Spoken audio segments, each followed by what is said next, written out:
Dnes si ukážeme, ako meriame prietok v kúpeľni. Dnes sme v rodinnom dome s klasickou stojankovou batériou. V kúpeľni úplne postačuje, prietok bude 4 litre za minútu, nakoľko ten stačí na umývanie rúk, zubov, prípadne oplachnutie tváre.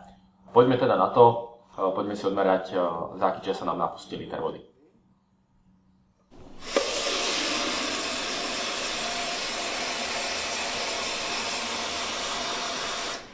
...6,65 sekundy je čas, za ktorý sa nám napustil liter vody. Vymeníme teraz perlátor za náš úsporný perlátor.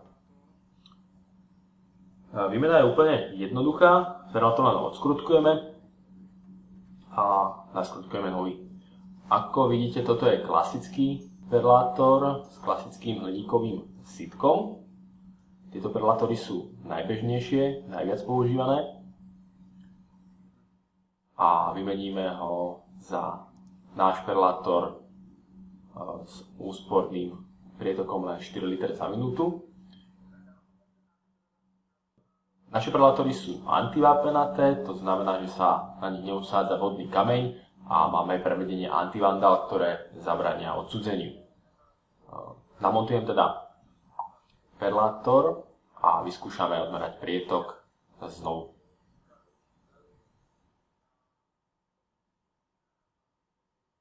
Takže vyňujem stopky a odmeriame si prietok teraz.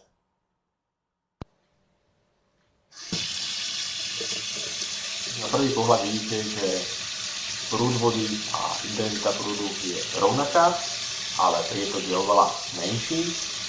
Filtrovaná doba sa nám napustila za 16,64 sekundy, takže vychádza úspora zhruba 60% v tomto prípade.